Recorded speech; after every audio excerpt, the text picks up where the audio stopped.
नमस्कार। आज 9 अक्टूबर 2025 की कुछ अहम खबरों और जानकारियों को थोड़ा गहराई से देखते हैं।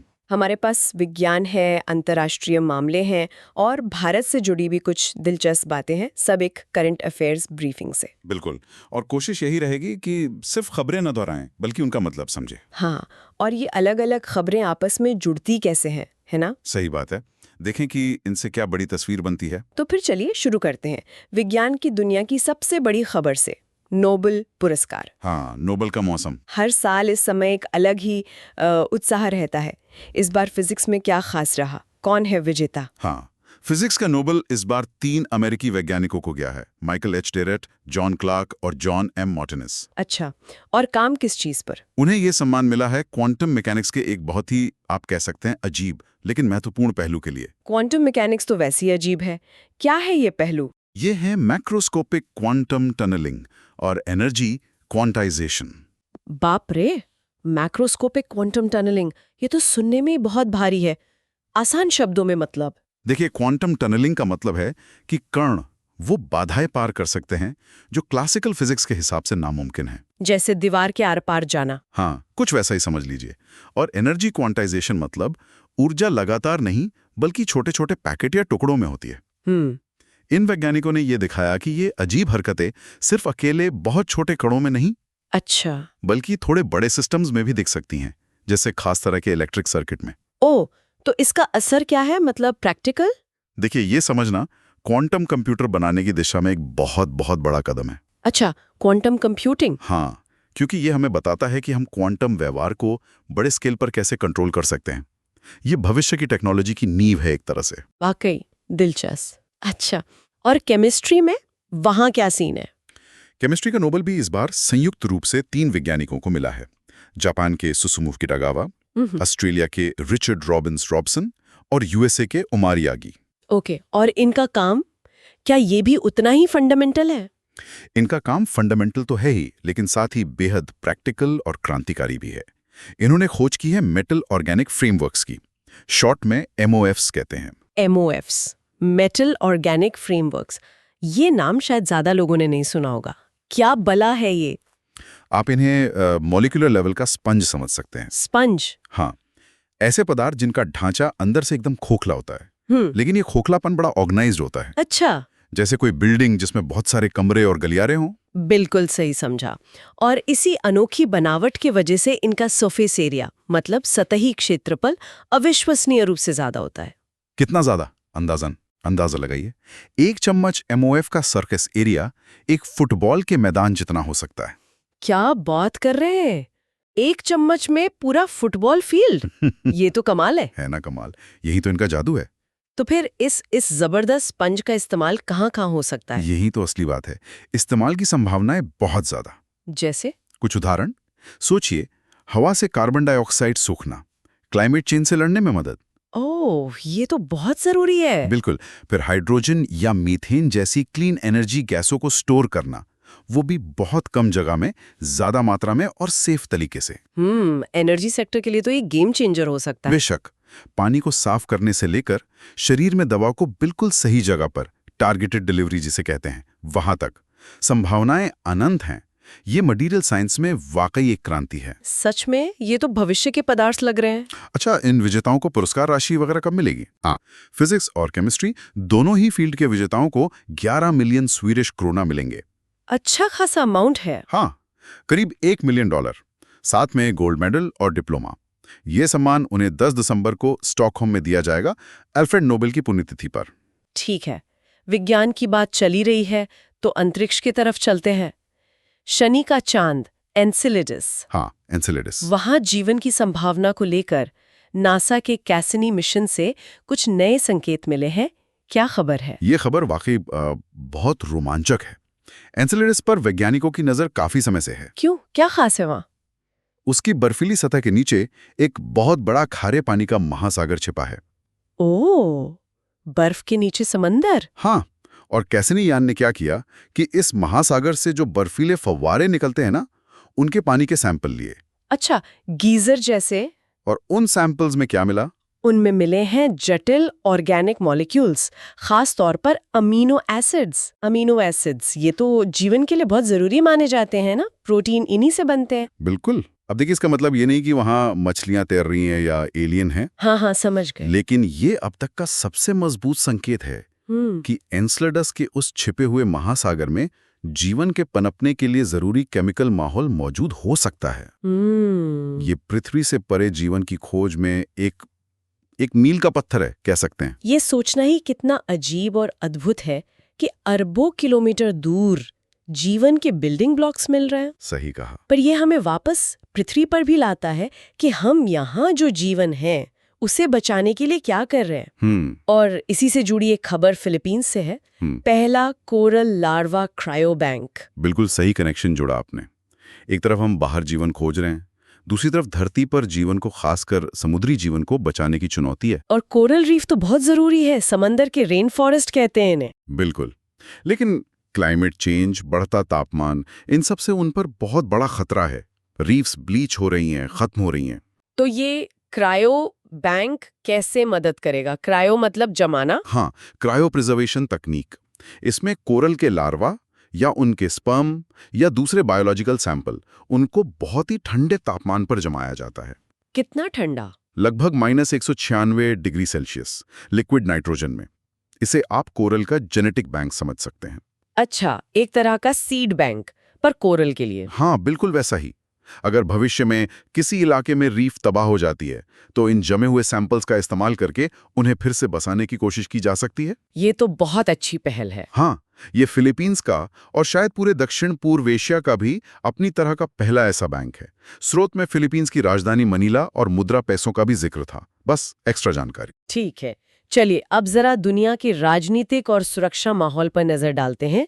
यूरोप में एक अहम डेवलपमेंट है, पोलैंड नेटो पाइपलाइन सिस्टम में शामिल हो रहा है। हाँ, ये एक महत्वपूर्ण कदम है, खासकर आज के जियोपॉलिटिकल माहौल में। पोलैंड 25 साल बाद इसमें शामिल हो रहा है ना? सही कहा, 25 साल बाद। और ये कोई मामूली पाइपलाइन नहीं है। ये नेटो का सेंट्रल यूरोप पाइपलाइन सिस्टम है। करीब 10,000 किलोमीटर लंबा नेटवर्क है, ये पूरे यूरोप में फैला हुआ। ओह, इसका काम क्या है? तेल या गैस सप्लाई? मुख्य रूप से मिलिट्री के लिए, नेटो देशों की सेनाओं के लिए जेट फ्यूल, डीजल, ल्यूब्रिकेंट्स, इन सब की सप्लाई सुनिश्चित करना। तो पोलैंड के जुड़ने का मतलब पूर्वी यूरोप में नेटो की लॉजिस्टिक्स क्षमता बढ़ेगी। सेना और सामान को तेजी से मूव करने और सपोर्ट करने की काबिलियत मजबूत होगी। और शायद रूस के लिए भी एक संकेत। हाँ, इसे उस नजरिए से भी देखा जा सकता है। ये यूरोप की ऊर्जा सुरक्षा के लिहाज से भी अहम है। और हाँ, नेटो का हेडक्वार्टर ब्रुसेल्स, बेल्जियम में है। ठीक है। दूसरी तरफ दुनिया की दो सबसे बड़ी परमाणु ताकतें अमेरिका और रूस, उनके बीच न्यू स्टार्ट ट्रीटी को लेकर चिंताएं हैं। ये संधि क्या है? न्यू स्टार्ट ट्रीटी ये अमेरिका और रूस के बीच बची हुई आखिरी बड़ी परमाणु हथियार नियंत्रण संधि है। आखिरी? हाँ, ये 2011 में लागू हुई थी।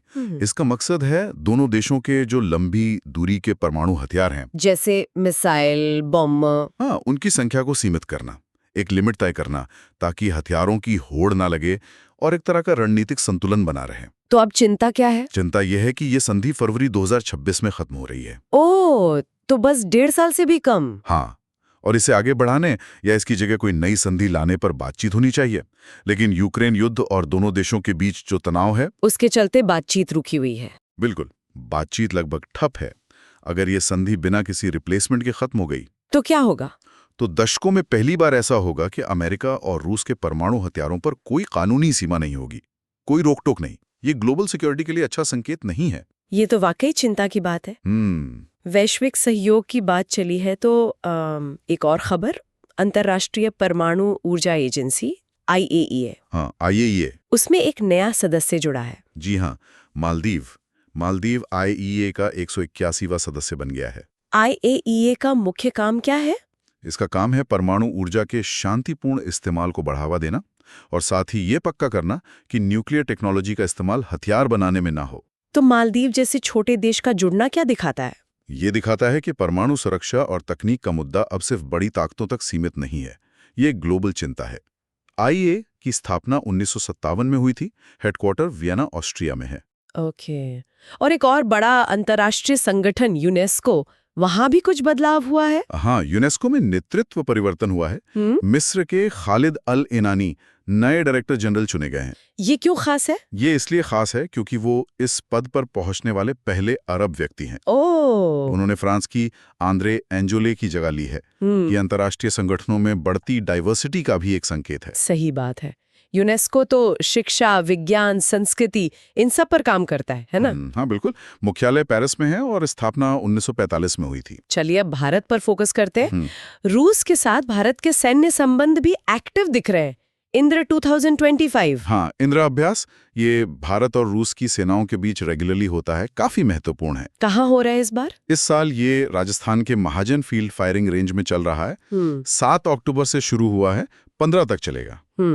ऐसे अभ्यासों का मकसद क्या होता है? मुख्य मकसद होता है दोनों देशों की सेनाओं के बीच तालमेल बढ़ाना, एक दूसरे के काम करने का तरीका समझना, इसे इंटरऑपरेबिलिटी कहते हैं, और अपनी रणनीतिक साझेदारी को और मजबूत करना। ठीक है, अब आते हैं भारत के अंदर की कुछ अहम खबरों पर। टेक्नोलॉजी फ्रंट पर दिल्ली में इंडिया मोबाइल कांग्रेस शुरू हुई है। हाँ, प्रधानमंत्री नरेंद्र मोदी ने इसका उद्घाटन किया द्वारका के नए यशोभूमि कन्वेंशन सेंटर में। ये बड़ा इवेंट माना जाता है। ये एशिया के सबसे बड़े टेक्नोलॉजी इवेंट्स में से एक है। इस साल की थीम है इनोवेट टू ट्रांसफॉर्म, नवाचार से परिवर्तन। हाँ, ये भारत की डिजिटल महत्वाकांक्षाओं का एक शोकेस है। 5G, 6G, AI, सेमीकंडक्टर, इन सब पर फोकस है। ये सिर्फ एक कॉन्फ्रेंस नहीं बल्कि भारत के टेक फ्यूचर का एक प्रदर्शन है। अच्छी बात है। अब पर्यावरण की तरफ देखें, राजस्थान को अपना पहला नमो जैव विविधता पार्क मिला है। हाँ, केंद्रीय पर्यावरण मंत्री भूपेंद्र यादव ने अलवर में इसका उद्घाटन किया। जगह का नाम है प्रताप बंद। इसे नमो वन भी कहा जा रहा है। नमो वन, इसका उद्देश्य क्या है? ये शहरी इलाकों में हरियाली बढ़ाने की एक पहल है। स्थानीय हवा को बेहतर करना, छोटे जीवों पक्षियों को जगह देना, शहर के इकोसिस्टम को संतुलित करना। मतलब शहरों में छोटे छोटे जंगल बनाना? हाँ, एक तरह से अर्बन फॉरेस्ट्री का कॉन्सेप्ट आजकल काफी पॉपुलर हो रहा है। ऐसे ग्रीन पॉकेट्स शहरों के लिए जरूरी हैं। और बाघों के लिए भी एक नई पहल है, टाइगर्स आउटसाइड टाइगर रिजर्व। ये क्या है? ये एक बहुत बहुत जरूरी पहल है। हुआ क्या है कि भारत में बाघों की संख्या तो बड़ी है, जो अच्छी बात है। हाँ। लेकिन अब कई बाघ टाइगर रिजर्व की सीमाओं से बाहर भी रह रहे हैं, इंसानी बस्तियों के आसपास के जंगलों में या 2 रिजर्व को जोड़ने वाले गलियारों में। ओह, तो खतरा बढ़ जाता होगा। बिल्कुल, मानव वन्यजीव संघर्ष का खतरा। ये नई पहल जो 2025 से 2028 तक चलेगी, इन्हीं बाघों पर फोकस करेगी। कैसे? इनका लक्ष्य है इन बाहर रहने वाले बाघों और उनके घूमने फिरने के इलाकों की सुरक्षा करना, और सबसे जरूरी इंसानों और बाघों के बीच टकराव को कम करना। ये संरक्षण को रिजर्व की दीवारों से बाहर ले जाने की कोशिश है। ये तो बहुत प्रैक्टिकल अप्रोच लगती है। हाँ, और इसी से जुड़ी एक और बात, भारत अपनी पहली राष्ट्रीय रेड लिस्ट जारी करने वाला है, संकटापन्न प्रजातियों की सूची। जी हाँ, ये भी एक बड़ा कदम है। जैसे दुनिया भर के लिए IUCN की रेड लिस्ट होती है ना। हाँ, जो बताती है कौन से जानवर खतरे में हैं। बिल्कुल, उसी तरह ये भारत की अपनी लिस्ट होगी। इसे अभी अबू धाबी में IUCN वर्ल्ड कंजर्वेशन कांग्रेस चल रही है, 9 से 15 अक्टूबर, वहीं लॉन्च किया जाएगा। इससे क्या फायदा होगा? इससे हमें बिल्कुल सटीक जानकारी मिलेगी कि भारत में कौन से पेड़ पौधे, कौन से जानवर विलुप्त होने की कगार पर हैं। हम अपने संरक्षण के प्रयासों को सही दिशा दे पाएंगे, प्राथमिकताएं तय कर पाएंगे।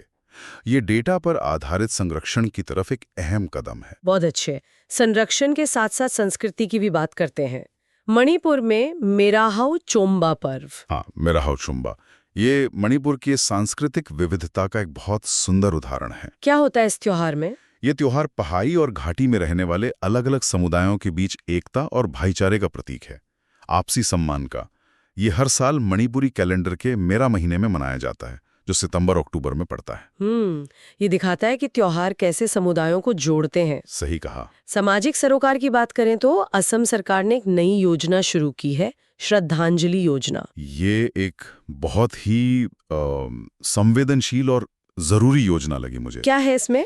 इसका मकसद उन गरीब परिवारों की मदद करना है जिनके घर के सदस्य, जो युवा थे, वो राज्य से बाहर काम करने या पढ़ने गए थे और वहीं उनकी मृत्यु हो गई।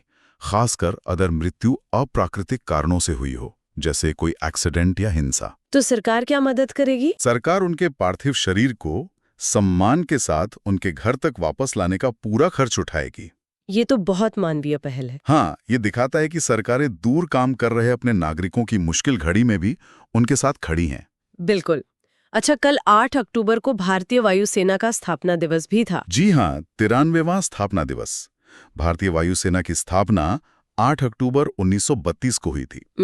मुख्यालय नई दिल्ली में है और इनका आदर्श वाक्य क्या है पता है? बताइए। नभः स्पृशन दीप्तम। इसका मतलब? वैभव के साथ आकाश को स्पर्श करो। ये भगवत गीता से लिया गया है। बहुत खूब। स्रोत में ऑपरेशन सिंदूर का भी जिक्र था, जिससे वायुसेना हाल में खबरों में थी। हाँ, उल्लेख था, पर डिटेल्स नहीं थे। पर ये याद दिलाता है कि वायुसेना हमेशा देश की सुरक्षा में तैनात है। सही बात। अच्छा, इंफ्रास्ट्रक्चर से जुड़ी एक खबर, नवी मुंबई का जो नया इंटरनेशनल एयरपोर्ट बन रहा है। हाँ, बड़ा प्रोजेक्ट है वो। उसका नाम बदला जा रहा है। हाँ, महाराष्ट्र सरकार ने फैसला किया है। इसका नाम अब एक प्रसिद्ध स्थानीय किसान नेता और सामाजिक कार्यकर्ता थे, लोक नेते दिनाकर बालू पाटिल। डीबी पाटिल। हाँ, जिन्हें लोग प्यार से डीबी पाटिल कहते थे, उनके नाम पर रखा जाएगा। तो नया नाम क्या होगा? लोक नेते डीबी पाटिल नवी मुंबई अंतर्राष्ट्रीय हवाई अड्डा। अक्सर बड़े प्रोजेक्ट्स का नामकरण स्थानीय लोगों की भावनाओं और महत्वपूर्ण हस्तियों को सम्मान देने के लिए किया जाता है। ये तो होता है। अब जरा खेल जगत की ओर। 2 खबरें हैं। बताइए। एक तो 69वें राष्ट्रीय स्कूल खेलों का शुभारंभ हुआ है श्रीनगर में। हाँ, उद्घाटन मुख्यमंत्री उमर अब्दुल्ला ने किया था। स्कूल गेम्स बहुत जरूरी हैं, यहीं से भविष्य के खिलाड़ी निकलते हैं। बिल्कुल। और दूसरी खबर है ब्रांड एम्बेसडर की। अभिनेत्री सयामी खेर को आयरन मैन इंडिया का ब्रांड एम्बेसडर बनाया गया है। हाँ, ये दिलचस्प है। सयामी खेर सिर्फ एक्ट्रेस नहीं है, वो खुद एक ट्रेंड एथलीट है। अच्छा। हाँ, और वो अकेली भारतीय एक्ट्रेस हैं जिन्होंने आयरन मैन 70.3 ट्रायथलॉन, जो बहुत मुश्किल माना जाता है, उसे 1 साल में 2 बार पूरा किया है। वाह, तो वो बिल्कुल सही चॉइस है इसके लिए। बिल्कुल। और एक और प्रेरणादायक हस्ती विकसित भारत बिल्थॉन के ब्रांड एम्बेसडर बने हैं कैप्टन शुभांशु शुक्ला। कैप्टन शुभांशु शुक्ला हाल ही में अंतरिक्ष यात्रा से लौटे हैं। राकेश शर्मा के बाद स्पेस जाने वाले दूसरे भारतीय और इंटरनेशनल स्पेस स्टेशन जाने वाले पहले भारतीय। हाँ, तो विकसित भारत बिल्थॉन जैसी पहल जो युवाओं को इनोवेशन के लिए प्रेरित करती है, उसके लिए कैप्टन शुक्ला से बेहतर रोल मॉडल कौन हो सकता है? यह दिखाता है कि कैसे राष्ट्रीय उपलब्धियों को युवाओं की प्रेरणा से जोड़ा जा रहा है। बहुत अच्छी बात है। और अंत में इकोनॉमी से जुड़ी एक खबर, ये निवेशकों के लिए जरूरी हो सकती है। सिक्योरिटीज ट्रांजैक्शन टैक्स यानी STT। हाँ, STT जो शेयर खरीदने बेचने पर लगता है। हाँ, STT 2004 में आया था। अब इसे सुप्रीम कोर्ट में चुनौती दी गई है। किस आधार पर? याचिकाकर्ताओं का कहना है कि ये दोहरा कराधान है, डबल टैक्सेशन। कैसे? क्योंकि जब आप शेयर बेचकर मुनाफा कमाते हैं तो उस पे कैपिटल गेन टैक्स तो देते ही हैं। हाँ। तो फिर उसी ट्रांजैक्शन पर STT क्यों? एक ही चीज पर 2 टैक्स, ये उनका तर्क है। अच्छा, तो अब क्या होगा? सुप्रीम कोर्ट ने याचिका स्वीकार कर ली है। मतलब अब कोर्ट इसकी संवैधानिक वैधता की जांच करेगा। अगर कोर्ट STT के खिलाफ फैसला देता है तो इसका शेयर बाजार पर काफी बड़ा असर पड़ सकता है। इस पर नजर रखनी होगी। तो आज हमने काफी लंबी बातचीत की। हाँ, काफी सारे विषय कवर हो गए। क्वांटम फिजिक्स की गहराइयों से लेकर MOFs जैसे भविष्य के पदार्थ, फिर एनसेलेडस पर जीवन की तलाश, उधर नाटो का विस्तार, न्यू स्टार्ट ट्रीटी का अनिश्चित भविष्य, और भारत में देखें तो बाघों और कोरल को बचाने की कोशिशें, टेक्नोलॉजी में आगे बढ़ने की होड़, सामाजिक योजनाएं, सांस्कृतिक जुड़ाव और आखिर में टैक्स का कानूनी पेच। तो इन सब अलग अलग धागों को अगर हम जोड़ने की कोशिश करें तो क्या तस्वीर उभरती है आपके हिसाब से? देखिए, जो तस्वीर उभरती है वो बड़ी दिलचस्प है और थोड़ी विरोधाभासी भी। विरोधाभासी कैसे? एक तरफ हम इंसान ब्रह्मांड के बड़े बड़े रहस्यों को सुलझाने में लगे हैं, क्वांटम लेवल पर कणों को समझ रहे हैं, नए नए पदार्थ बना रहे हैं, दूसरे ग्रहों पर जीवन खोज रहे हैं। हाँ। और वहीं दूसरी तरफ हम अपनी ही धरती पर जो जीवन है, जो पर्यावरण है, उसे बचाने के लिए संघर्ष कर रहे हैं। ये तो है। देशों के बीच शांति और स्थिरता बनाए रखने के लिए हम संधियों पर निर्भर हैं, लेकिन वो संधियां खुद ही नाजुक दौर से गुजर रही हैं। सही कहा। और जमीनी हकीकत यह है कि हमें आज भी बुनियादी सामाजिक सुरक्षा या शहरों में साफ हवा जैसी चुनौतियों से निपटना पड़ रहा है। तो ये क्या दिखाता है? ये दिखाता है कि प्रगति कोई सीधी रेखा नहीं है और हमारी जो वैश्विक महत्वाकांक्षाएं हैं और जो हमारी जमीनी जरूरतें हैं, उनके बीच संतुलन साधना कितना जरूरी है और कितना मुश्किल भी। बिल्कुल सही कहा। ये सारी खबरें चाहे वो क्वांटम कणों की हों या सुदूर अंतरिक्ष के चंद्रमा की या फिर हमारे अपने शहरों और जंगलों की, ये सब हमें सोचने पर मजबूर करती हैं। विज्ञान हमें असीम संभावनाएं दे रहा है, इसमें कोई शक नहीं, पर साथ ही हमारी जिम्मेदारियां भी बढ़ रही हैं, है ना? बेशक। तो भविष्य की जो चुनौतियां हैं, क्लाइमेट चेंज हो, ग्लोबल इनसिक्योरिटी हो, सामाजिक असमानता हो, इनसे निपटने के लिए हमें किस स्केल पर सोचना और काम करना होगा? क्या हमें MOFs जैसी माइक्रो लेवल की सटीकता चाहिए या फिर न्यू स्टार्ट ट्रीटी जैसे बड़े वैश्विक समझौतों की जरूरत है? या शायद दोनों का मिश्रण? हाँ, शायद जवाब इन्हीं दोनों पैमानों, बहुत छोटे और बहुत बड़े, के बीच कहीं तालमेल बिठाने में ही छिपा है। एक दिलचस्प सवाल है सोचने के लिए। बिल्कुल।